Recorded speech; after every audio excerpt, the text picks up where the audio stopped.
So, good evening, everybody. Or if you're watching on the replay, massive shout out to you guys who are watching on YouTube or Facebook or LinkedIn or Twitter or listening on Apple Podcasts or you're listening on Spotify. Huge shout out. Please drop a comment if you're on one of the videos. If you're listening, drop me a tweet at ActOnThisTV, at Ross A. Grant, if you want to tweet me personally. Got loads to cover tonight, some really inspiring stuff. I'm going to be playing out some clips from our recent Act on This member-only mastermind with star of ITV's Trigger Point, Mr. Kris Hitchen. You'll know Kris as well from starring in Ken Loach's BAFTA-winning Sorry We Missed You.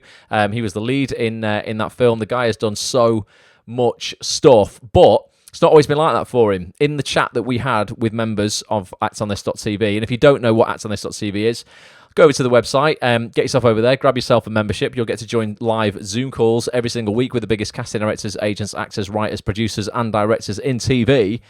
You will find... it was the week before last, wasn't it? Because we had Showreel Surgery this week, but...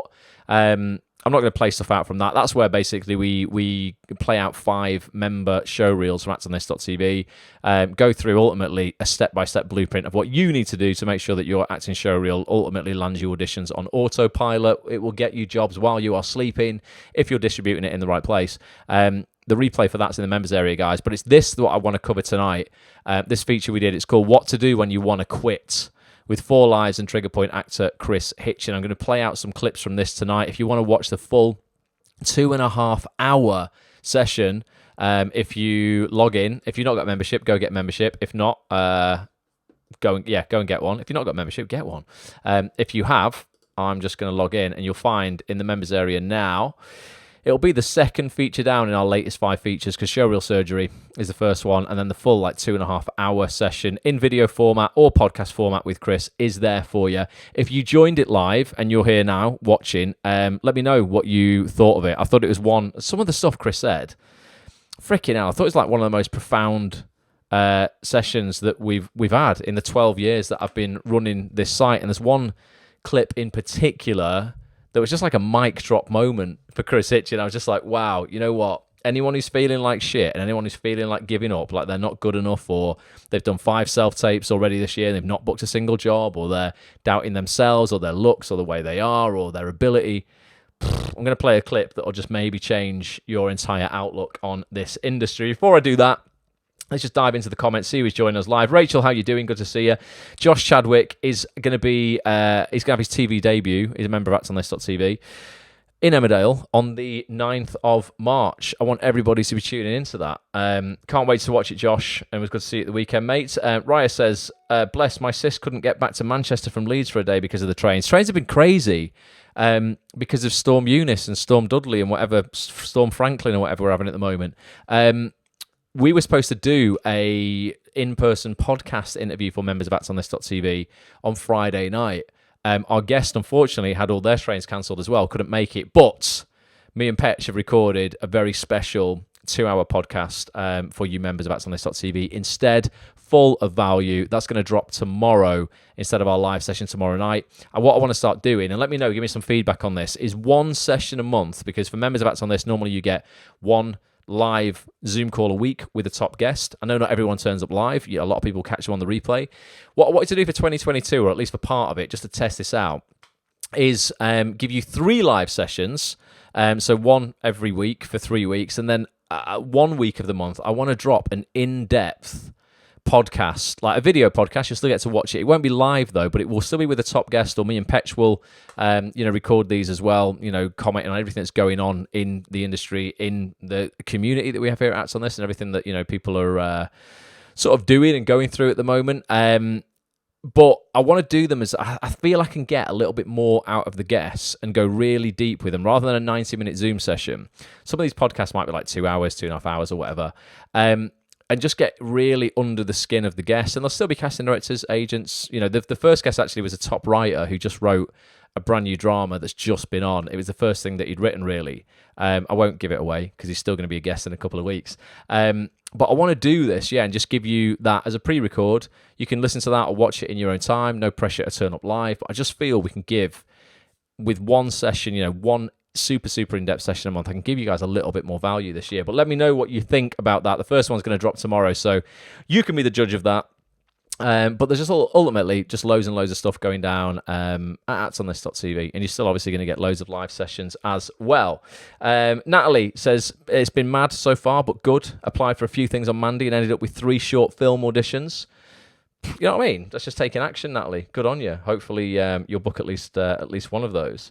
Ethan said the chat with Kris Hitchen was one of the best, in my opinion. I completely agree. I'm going to start playing some stuff out in a minute, Ethan, from that.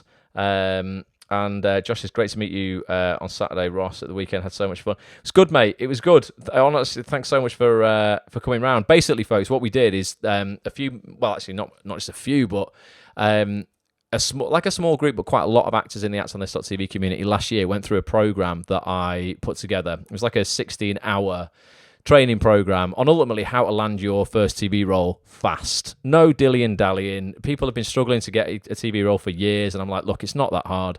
A proper role, we're not talking about, any supporting work or anything like that. Not there's anything wrong with that, but, actors want their first speaking role, their first proper role in TV. So I took a test group of people through that last year from September onwards, and about 25 of them have now got their first TV role. Josh being one of them. So I got a group of people together on Saturday. They all came up to Manchester or down to Manchester, wherever they're coming from, and we went out. We had a Nando's, didn't we, to celebrate the success. But then I've recorded these guys ultimately talking about the program. It's called First TV Role Fast Track, and just ultimately what they thought of it. And everyone who came down had already got their first TV role from doing the course. So I'm going to be launching that at the end of this month, early March. If you want to get on the waiting list for that or just find out more information about it, go to actsonthis.tv/first. That's FIRST. actsonthis.tv/first. And you get the waiting list. No obligation to get it. Just get on the waiting list, though, and you'll get all the info about it.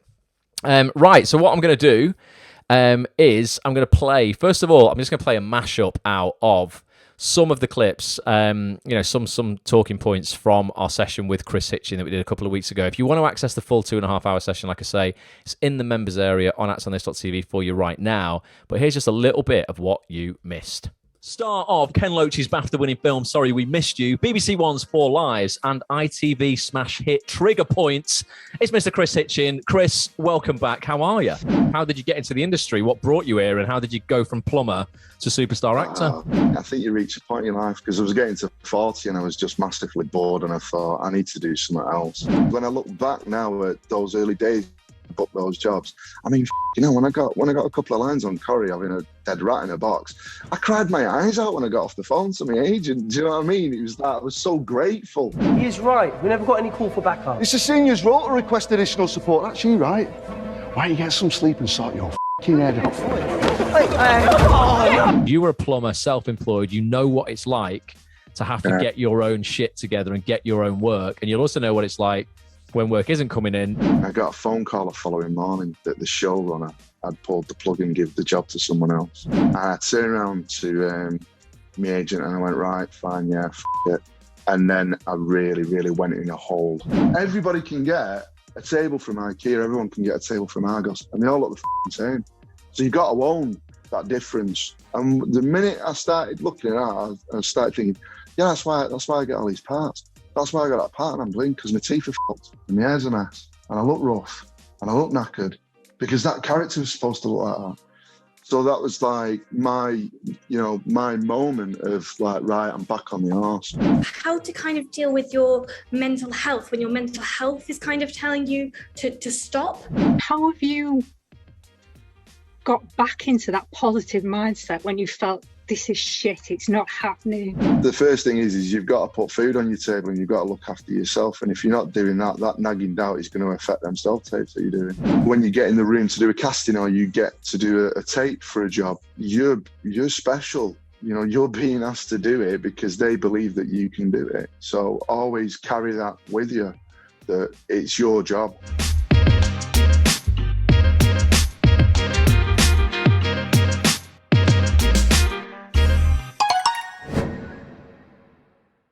Boom, honestly, was one of the best sessions that I think I've held on actsonthis.tv, probably forever. As Ethan said in the chat there on Facebook, he thought it was one of the best ones. If you are in need of a boost of, I wouldn't even say positivity, right? I think what I'm coining, I think what I'm going to start coining like a really positive mindset, because people end up going, oh, but it's airy fairy pie in the sky. You can't always be happy.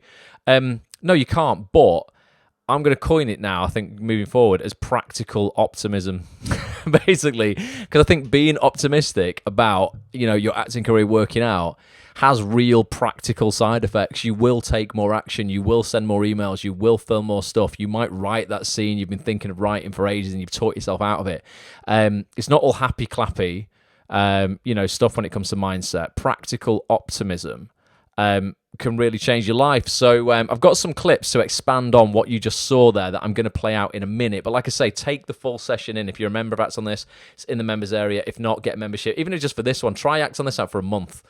I swear to God, it will change your career.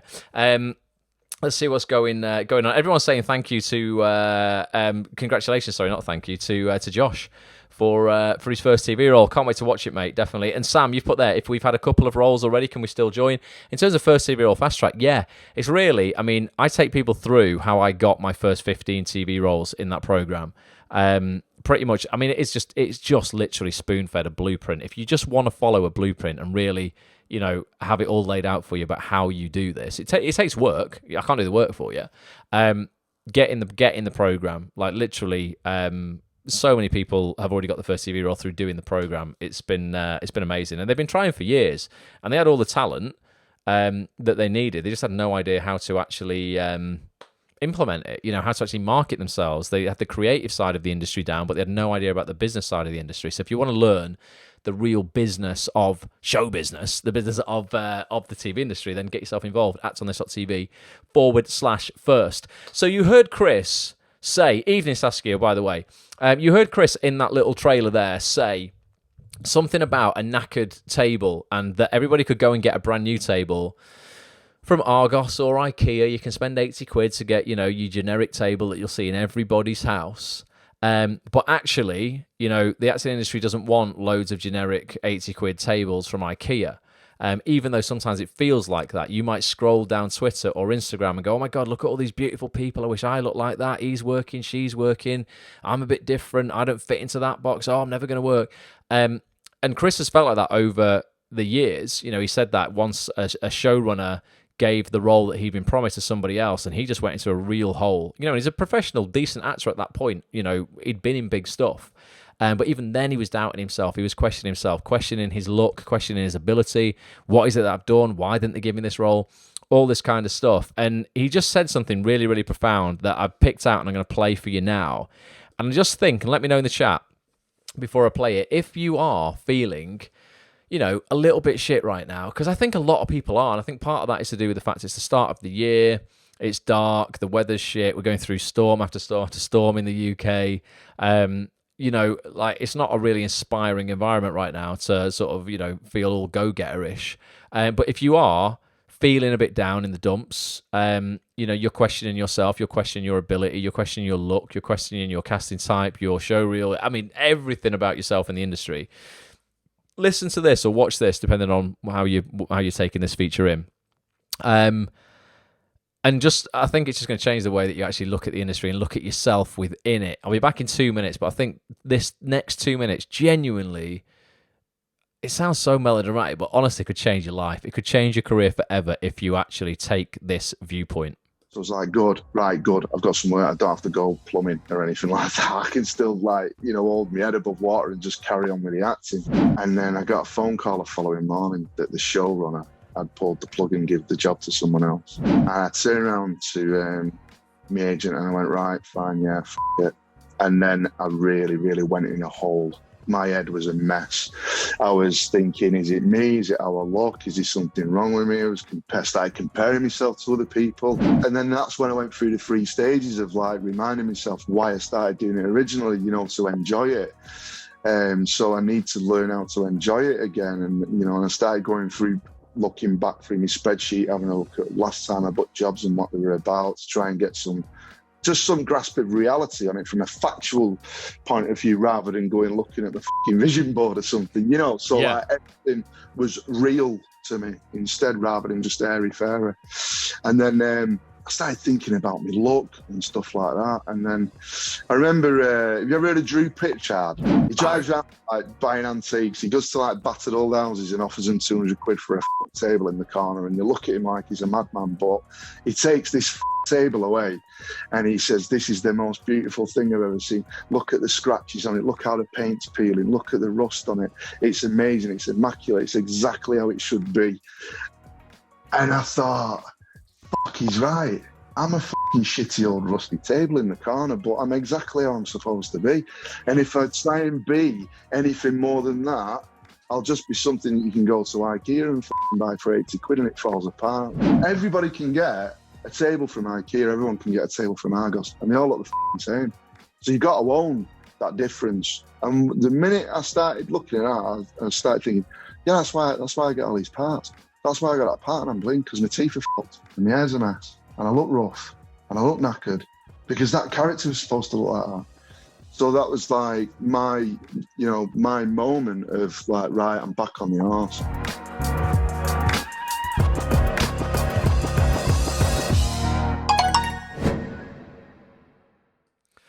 How good is that? How like profound is what he's saying, but how freaking true is it? You know, there's probably a time in our lives where we all feel like that rusty knackered table in the corner with the paint peeling off it and the legs a bit wonky and, you know, it's not all together and pristine and shiny and new. But actually, we're exactly as we're supposed to be. And Kris gets those roles because, like you said, you know, like, you know, his look where he's like, oh, you know, is this right? Is it not? He gets the roles because of his look. Like, it's as simple as that, and so will everybody. And you don't want to try and just be vanilla and bland and just go, right, I'm going to create a clone of everybody else and look exactly the same.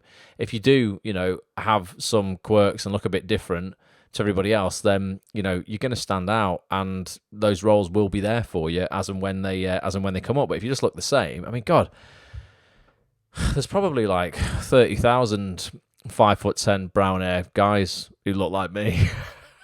We've got a lot of competition, you know, like, although equally, you know, we've all got our quirks. I've got really dodgy eyes. So if anybody needs, you know, someone to play someone visually impaired in a show, I might look the same as everybody else, but I've got that as a little quirk that's a little bit different. So, you know, embrace it ultimately. That was the message there, is like the thing that you are looking at as a thing that's going to hold you back could actually be, you know, your weapon of mass destruction in this industry if you embrace it and actually realize that you're exactly as you're supposed to be. So I just thought it was a really cool piece of piece of footage from that session. Let me know what you think in the chat. Why does he make the bleeping sound, says Gary? Because he swears a lot, Gary. And we don't ever edit anything in the actual replay, but footage and stuff we're putting out publicly where we can. Edit a Petch will bleep stuff out. Although sometimes I find he doesn't. Sometimes I'm like, Petch, why have you not bleeped that out? But you've bleeped that out.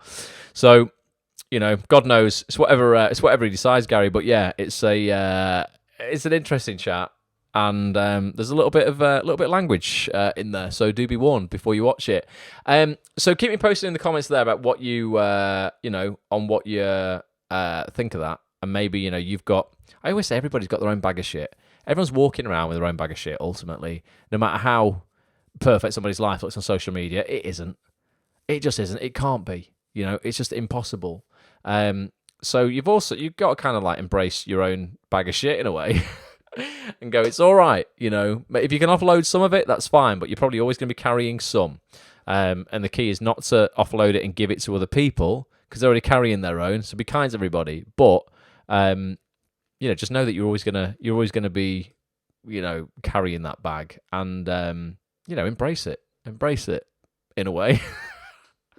Just don't open it and smell it. Might be bad. Right, on that bombshell. Next clip. Oh, this is about agents. Who's looking for an agent and who's still not? Who's, you know, maybe you've started the year off looking for an agent. Maybe you've not managed it yet. I mean, we're only 21st of Feb. It's only like 7 weeks into the new year. You've got plenty of time left on the clock. But let us know if you are still looking for an agent, because this is just some real honesty. What I liked about Kris's session is, you know, he's in a really good place career-wise. He's working on the biggest shows in TV, full stop, in the UK. But he's still not afraid to call a spade a spade. Like, he's not afraid to upset people, or like, not that he goes out of his way to do it, but he'll just be honest. He'll tell the truth. And what I like about this clip now that I'm going to play you about agents is it's just so truthful. And a lot of people wouldn't either think this way. I haven't thought of this before, to be honest, the way Kris breaks it down when you're looking for an agent. But it is just the reality of the industry that you can listen to now, and just a super, super honest point of view, Indra says, thanks for saying that, Ross. I was friends with someone who thought if you had a unique look, you have no chance in the industry. No, that's insane, Indra. Yeah, they're wrong. They are wrong, my man. They're completely wrong. Just go and watch any show on Netflix. You'll find people who don't look stereotypically the same as everybody else in the acting world, or we're not all walking around as supermodels, Indra. Don't worry about it. Yeah, there's a place for everyone in this industry, because TV and film needs to reflect reality. It's not even about diversity, is it? When people say, "Oh, it's diverse," I always think, well, there's no such thing as diverse. It's like your cast, if it's got lots of people of different ages and genders and just from like ethnicities, just all that whole eclectic mix of things that we are as human beings. If it's got a lot of that in it, it's just real, isn't it? It's just a realistic cast. It's not a diverse cast. Just a realistic cast, because you walk down any street where I'm in Manchester and you'll see people from everywhere, and the same in London. You walk down the street in London particularly, and you'll probably hear 4 or 5 different languages in a 5-minute walk.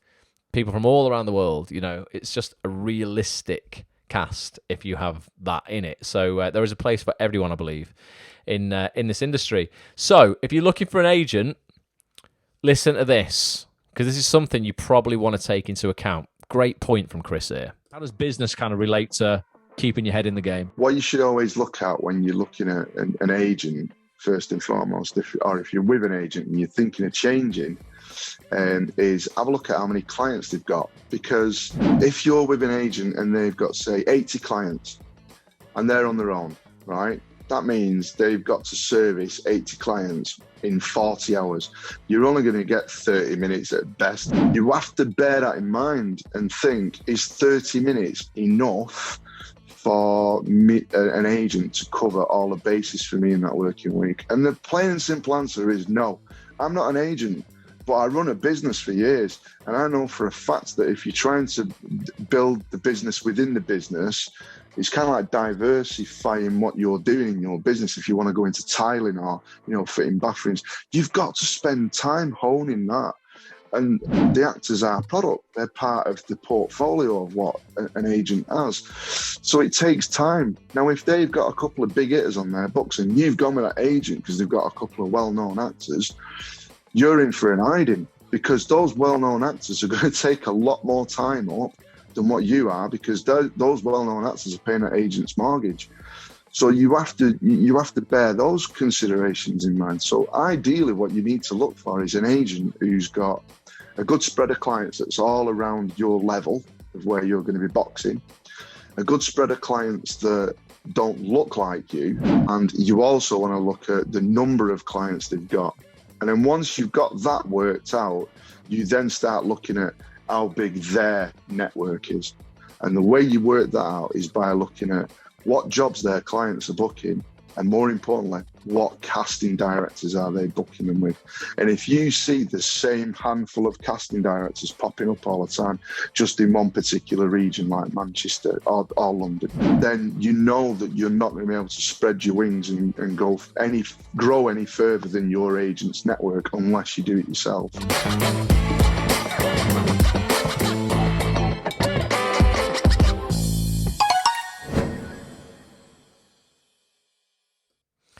Oh, interesting take on that, innit? I had never thought of dividing 40 hours, the working week, effectively. Although some agents will probably watch this and go, but I work 60 hours, and that's fine. I would suggest have a little break, because I did many weeks of 60 hours last year and nearly burnt out completely. But yeah, divide the number of clients by the hours and go, right, how much time, how many minutes a week will that agent be able to allocate me? And it might surprise you. Now, obviously, you have to take into account the number of agents within the agency. Maybe you've got an agent, an agent's assistant looking after you, and the list that they look after as well. So, you can divide the hours by clients and then divide that by times that by 2, because you'll have twice as much time if there's 2 people working on your behalf, etc. But I thought it was pretty interesting, isn't it? I've never really thought of that. I've always looked at agents' client list before I've, applied to them, or, I've sent them an email or whatever. Because that's really useful. Obviously, you need to know who they rep, what work they're doing, which casting directors are clearly seeing their actors, etc. But I'd never divided the time thing. So just something to think about if you are looking for an agent this year and you're, going through agents' client lists. Just count it up, divide it by 40 hours, and go, right, in a normal working week, how much time are they going to be able to spend on me, basically. Give it a thought. Kelly says, I signed with my first agent this month. Nice work, Kelly. Good on you. Let's see the auditions rolling in. Hopefully that's going to happen. Sarah's still looking for an agent. She said she's had no answer yet, but some have seen her email. Still good to be seen. Yeah, and you know what, Sarah, I've never signed with an agent the first time that I've got in touch with them. I've always had a no initially. And then I've messaged back, 6 months later when I've had more experience in the industry or I've done more stuff and I've got something fresh to say, if I've still not had rep, and that's how I've ended up signing. So a no isn't necessarily a no forever. Joe's looking at getting with Bodie talent. There's a lot of actors in our community who signed with Bodie, Archie and Ricky at Bodie, over the last couple of months. They seem to be doing some really good stuff for their clients right now. So that's definitely it'd be a decent signing, Joe, if you can get in there. And Rachel said that was exactly the question I asked today on another webinar. Question an agent why on their website no client list. He said simply because they have so many and have no time to update their profile constantly. That's interesting. I mean, you don't need to necessarily update their profile, but I think it's always good to have a client list. I mean, ultimately, you know what though, an agent's website, generally speaking, I think the biggest purpose it serves is for other actors to see their shop window effectively, and their for potential talent to then apply to them. There's no casting director who's going to go on somebody's website, an agent's website, and look through the client list, because they can just do that on Spotlight really easily. So it's interesting. I wouldn't necessarily think you have to update their profiles all the time. Obviously, you've got to if people leave and people join the agency, you've got to update that, but I think they're missing a trick if they want to attract great new talent. If they're not putting the client lists on there, the biggest agents in the industry, Independent and Curtis Brown and United, they all have client lists on their website, definitely. Mark's here. Mark, how you doing, mate? He says, definitely looking to find awesome new rep. Well, let's make that a priority for this year. Indra's worried he's never going to get an agent. Indra, why do you worry? What's the worry about there? Ultimately, if you are talented, mate, and you can put that talent in front of an agent, and there are many, many, many in this industry, why would somebody not want to, work with you, mate? So as long as your shop window ultimately is in good shape, you've got a decent show reel, nice quality headshots showing your true casting type. You are putting yourself out in the industry. You've got good connections with people. And you're putting that in front of the right agents, then why wouldn't people be interested? So delete that file, Indra, from your brain. Everybody needs to delete that file from their brain. It's so interesting, isn't it, though? How much, it's almost like I feel like I could just talk about this forever, but how much success in life and this industry is predicated on your belief that you can have it. I spend a lot of time every week, and I've had probably 3 or 4 emails today from actors saying similar things, Indra, doubting themselves. And all I'll say is, like, what's interesting is just think, right, about the decision you made to become an actor. And you will have told people now you're an actor, right? And to tell people you're an actor actually takes quite a lot of guts, because it's one of the hardest professions in the world. Now, you will have no doubt over your lifetime had people go, oof, sure, that's the right thing to do, or that's a difficult career, or you'll struggle with that, etc., blah, blah, blah, blah, blah. But you still had the courage to go, yeah, I'm an actor. That's what I'm going to go for. So that's the hardest part, in a way. in terms of actually, committing to one of the most difficult careers on earth and being okay with that and telling other people is sort of like I think it's more of a grand kind of a bigger leap than it is then to actually, go, right, I'm going to send an email to a casting director and look for an agent. Like, so if you've done the hard part, a lot of actors are like, oh, I'm always talking about side hustles. And in this podcast that I'm going to put out tomorrow for members of Acts on This, we talk about side hustles, ultimately, doing something that you're completely in control of, where you can earn money that doesn't involve a restaurant job or a bar job or all the jobs that just actors hate doing whilst they're waiting for their career to develop. I talk a lot about side hustles in this podcast, and I phone a friend of mine who specializes in taking creative people and helping them earn a living out of that creativity by developing a business that they can do when they're not doing their creative endeavors. And he said it's really funny because people will come to him, an actor might come to him and he'll be like, right, we're going to set you up a business. We're going to look at your passions that aren't necessarily, acting or whatever. We're going to look at what you're good at. We're going to look at what people would be prepared to pay, for the things that you enjoy. Ultimately, if you can find something that you really enjoy doing, that you're really good at, and you think people would pay to learn, you've got a business, effectively. You might be like, well, I really like the guitar and I'm good at it, so I'm going to teach people how to play the guitar. You've got a potential business there. And the amount of actors who will say to him, oh, God, yeah, but come on. It's a bit pie in the sky, me having a business, isn't it? And he'll go like, hang on a minute, I was going to hold a mirror up to you. You decided you were going to be an actor. You already have a business. But this is the problem. So many actors don't see that they have a business and they don't run their acting career as a business.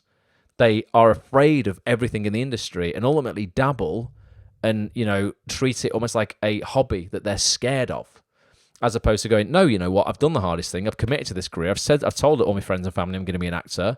That's way more. That's way bigger than going, yeah, I'm going to have a side hustle selling cupcakes. But actors are afraid of creating a side hustle to sell cupcakes because they're like, oh God, like I can't do a business. You have a freaking business.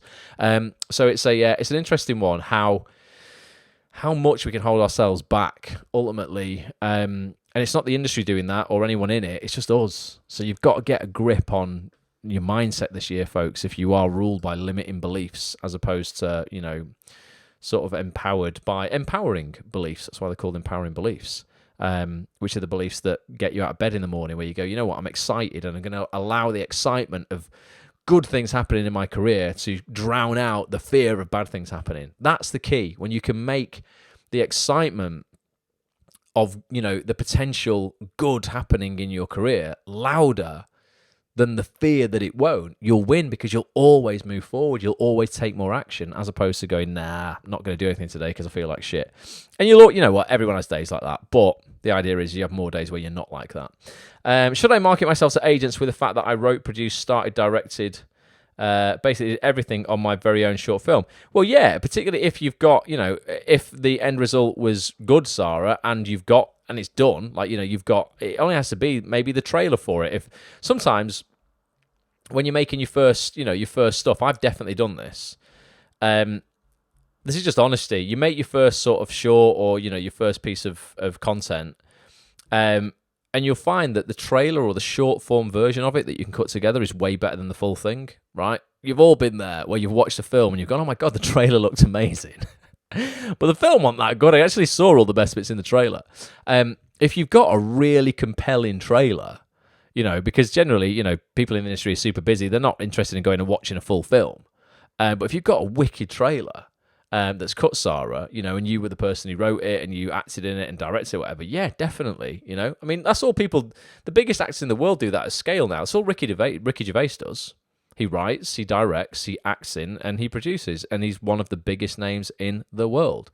So if you're good at that, then people are going to want to know about that. So definitely tell people about that if you're proud of it. Harriet says, there's only one of you, Indra. No one else can bring your individual truth to a character. And I totally believe in that as well. I was just saying to someone last night, I was like, listen, I grabbed their arm and I was like, I say it all the time though, you might have heard me say it before, this DNA, that makes your body up, and this goes for everybody here, has never, ever, ever existed before, ever in the history of mankind. 65 million years plus? I don't know. Never, ever, ever, ever existed. Go back to prehistoric times and caveman times or whatever. has never, ever, ever existed. And when you die, it will never, ever, ever, ever, ever exist again. That blows my mind. It's so unique. It's never, ever existed before. And when you're gone, it will never, ever exist again. So you better freaking use it wisely whilst you're here and not just allow the world or yourself or the industry or a person or a couple of people to just, keep you down, hold you back. Like, they're going to die too. Doesn't matter. All these people who are like, shitting on you or make you feel bad or whatever, or telling you not to go for this and that and all this sort of stuff, like, they're just human as well. I think that sometimes I'm like, look, you're going to die. You're probably going to die before me, so because you're older than me. So why am I worried about you? Forget it. You ain't invincible. You're not a god. I'm not going to listen to that opinion if I don't agree with it or it's not empowering me. So yeah, just realize that we're all just human, basically. No one's better than anyone in this industry. Don't be scared of people. Everybody's winging it. As Andy Morgan, the great casting director, he cast Luther.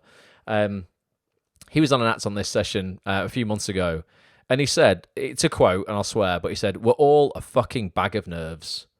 So it's casting directors, agents, actors, writers, producers, everybody's winging it. Don't think anybody's better than you. Don't think anybody is, got it more together than you. We're all, including myself, blagging it a lot of the time, going, I'm putting this broadcast together tonight, and I'm running behind because Facebook's playing up. And I'm like, if you'd have seen me 3 minutes to 9, I was going, oh my God, why is it not streaming? What's happening? And I get it just streaming at like 30 seconds to 9. And then I go live and I'm like, guys, how's it going? If you'd have seen me 3 minutes beforehand, I'd have been going, oh my God, I'm panicking. I don't think I'm going to go live. I just sent an email to 9,500 people telling I'm going to go live. Now I'm not live. We're all, to a certain extent, just winging it. So yeah, empower yourself by realizing that. Right, I've got one more clip to play out from Kris's session. I think I might have. They've all been fantastic. Yeah. This is something, again, I've never thought of, and this might just be something you want to try out when you're doing your next self-tape, right? If you get a self-tape audition, this is something, just a very subtle but different way of shooting your self-tape in terms of the technicals behind how you shoot it, and the number of takes you do. Listen to this. It's 2 minutes, and we'll just talk about it in a sec. This worked for Kris. He's booked a lot of work, and I'm definitely up for trying it. When you've done a self-tape, how do you judge it? Because I know it's easy to overthink a self-tape and look at it and go, nah, I need to do it again. What I generally do is when I get the sides in, I spend all day walking around the house, record it all, and I bed the words in so much that I can play around with them. Then when I'm shooting it, I make sure my lights are set up right. I use a ring light. I use my phone. I've got a little lav mic what I plug on down here so I get good audio. I get the bass in my voice. But here's the top tip. This is what I do. I don't record one take and press stop. I leave it recording, and I'll let it take of the scene, and then I go, right, we go again, and I just keep going, and I go, yeah, right, go back, right, we'll start again, because what happens is when you're doing that, the energy starts building, and you find these real nuggets of things. So you might have recorded that particular scene 5 times in one take, right? But then when you go back and you look through it, you pick and you go, oh shit, no, I said that slightly different, and the way I looked kind of was meaning that, so that's a bit of gesturing of what subtext is going on with what I'm doing. And that's how I do it. And then before I pack everything away, I quickly bang it on my laptop, get it on my laptop, split the scenes up, and then connect it through an HDMI to my TV, plug my headphones in, listen to the sound quality, listen to what emotion and shit's running through my voice at the same time to see if it matches up with what my eyes and my face is doing. And I watch them. If I'm not happy, I say, now we go again. Or we'll leave it till tomorrow. And then I go to bed and sleep on it. And that gives me more ideas of where I should have gone with it and what I should have done. But I often find that the first 1 or 2 that are taping that bank of 5 or 6 are usually the ones where I absolutely nail it and right, because they're the most instinctive.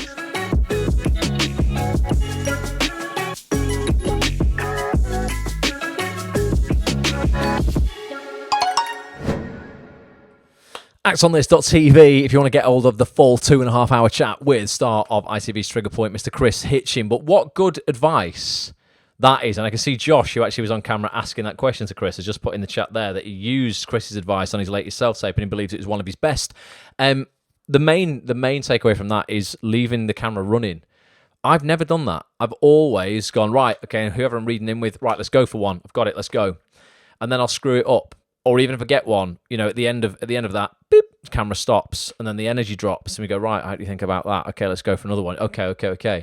As opposed to just going, keep it going, and as soon as we finish one, let's go for another one.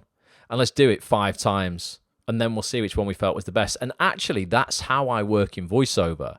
So in voiceover, if I'm doing a commercial read, and I'm recording a voiceover commercial for somebody, I'll say to the engineer, listen, I'm just going to do 3 on the bounce. Because they always say, like, how do you want to do it? Do you want me to drop you in, stop and start? If you make a mistake, do you want to go back to the beginning or whatever? And I'm just like, listen, I've got the read here. It's only a 10-second ad or whatever. I'm going to give you 3 or 4 on the bounce. I'll just keep going. And when you hear me, silence, I've stopped. It's like, I feel we've got it. And I'll often, the first one will be all right.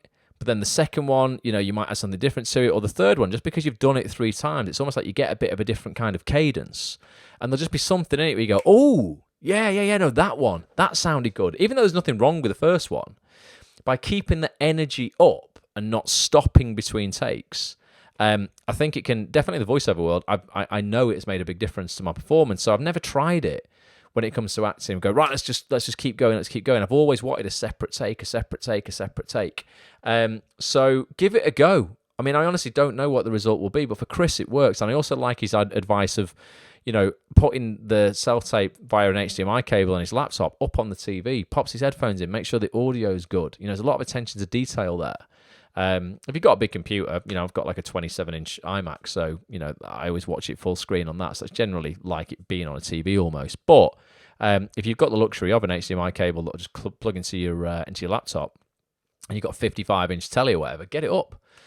Watch it properly, look at what your eyes are doing. It'll be very different to watching it on a laptop where the screen's small and stuff. So, interesting one. I've never thought of doing it like that, but give it a go and let me know what you think. Natalie says, I'm definitely going to be using that. Natalie, yeah, definitely. Let's see how it goes. Without a doubt. Joe says, what do you use to edit? So Joe, I've got an Apple Mac. I've got a Mac, so I use Final Cut. That is a paid piece of software that's available for iMacs and MacBooks. But on any Apple Mac, you can get something called iMovie for free, a free video editing piece of software, and that's equally as good. Self-tapes are so easy to edit because it's just straight cuts. You're not blending stuff together necessarily or doing anything spectacular.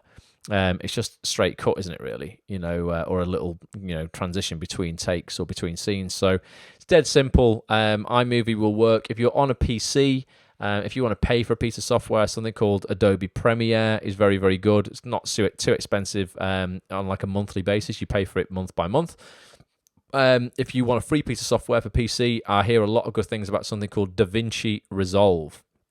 DaVinci Resolve is a free piece of video editing software. It does color grading as well, but I believe from what I've been told, I've never used it, but that is a free one and a good one. Oh, Kris has put it there as well. DaVinci Resolve is free, so yeah, that's one that I see a lot of people using, definitely. There is stuff you can use on your phone as well. Kris is there. You can use your phone to trim stuff. You can definitely do that if you're limited and you don't have a computer or whatever.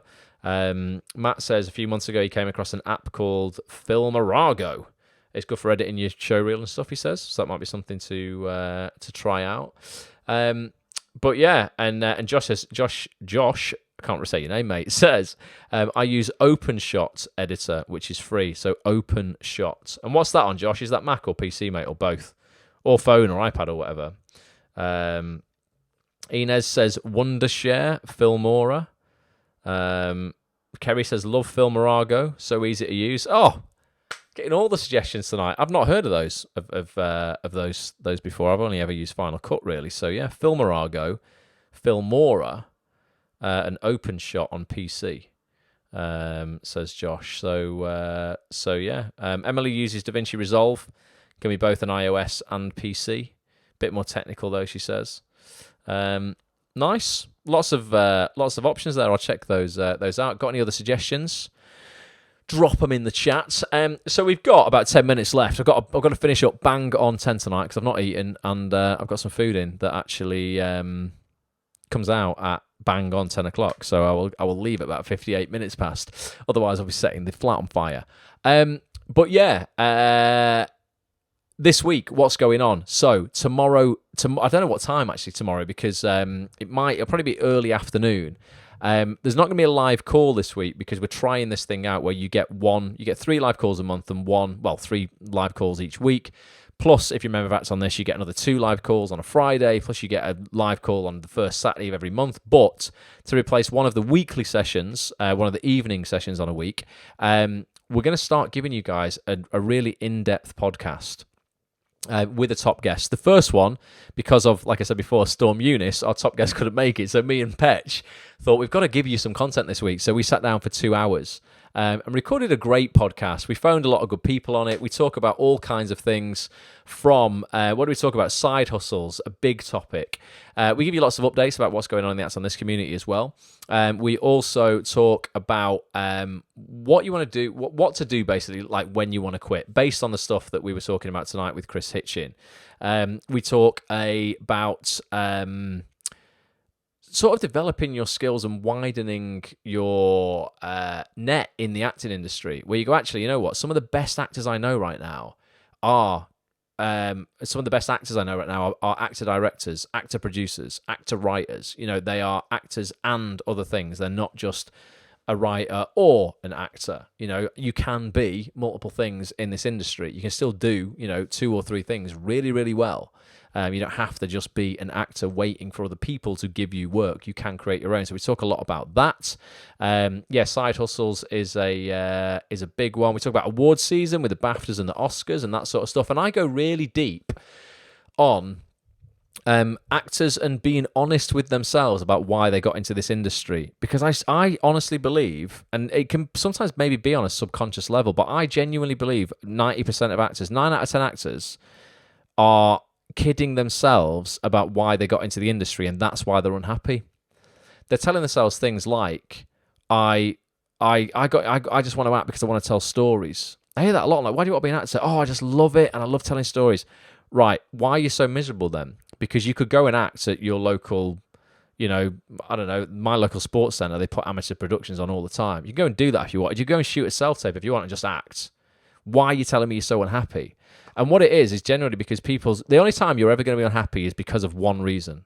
And this applies to everything in your life. If you are unhappy about something in your life, it is because your expectations of what you hoped would happen, have not been met. Your expectations right now of life, of the industry, of your relationship, of your health, of whatever, your expectations are not being met. That is why you are unhappy, okay?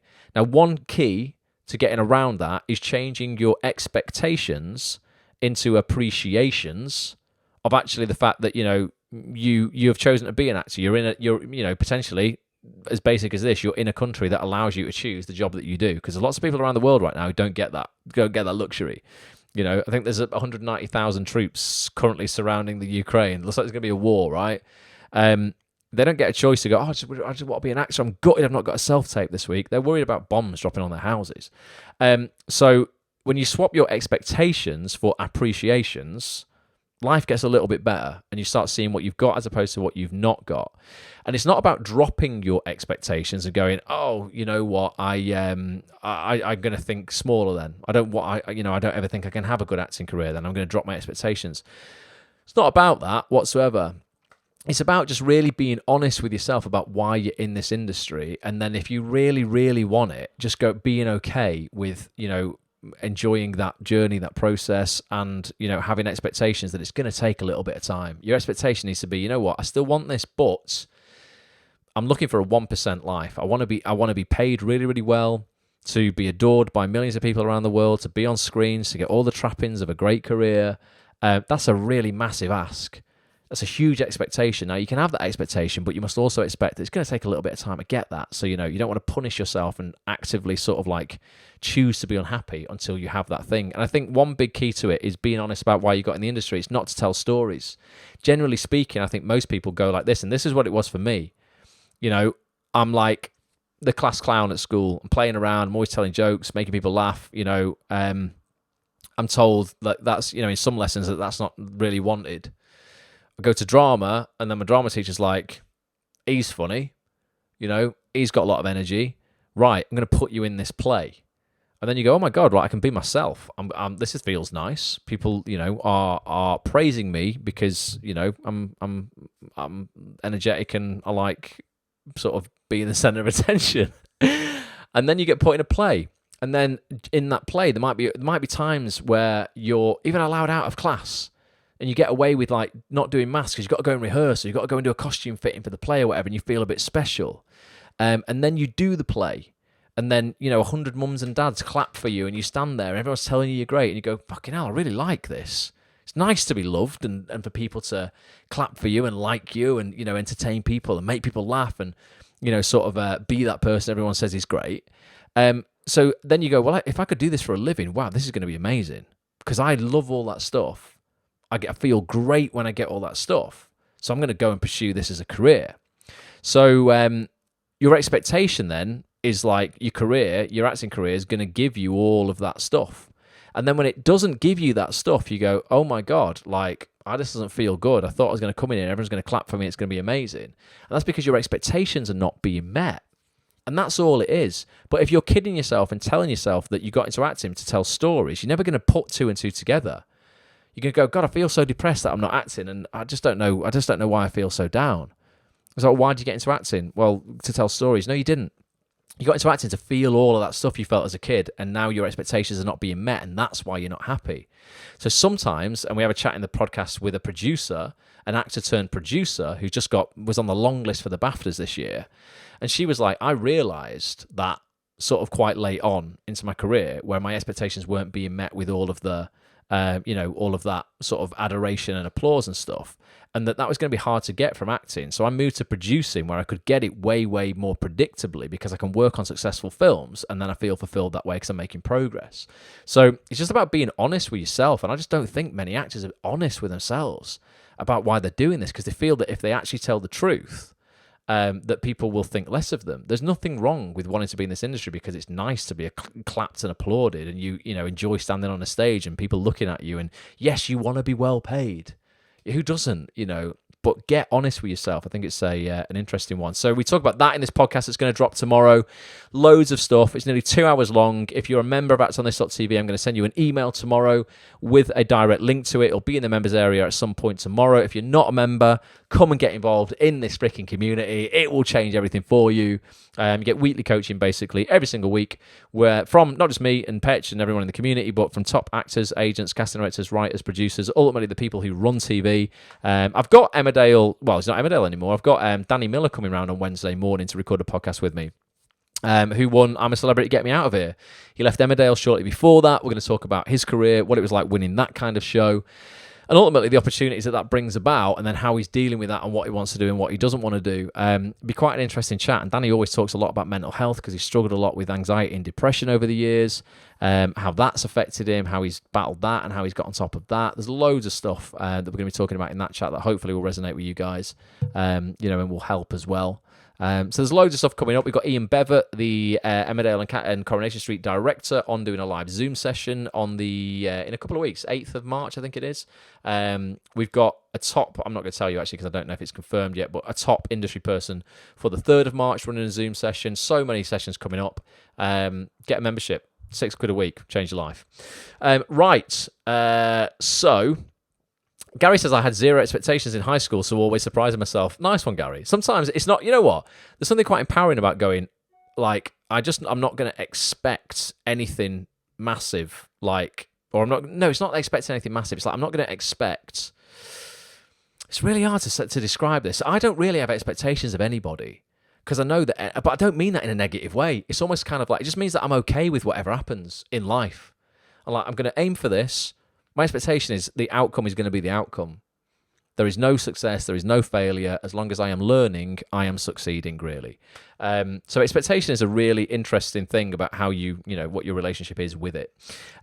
Right, I just realised it's 57 minutes past. My very late tea is coming out in 60 seconds from the oven.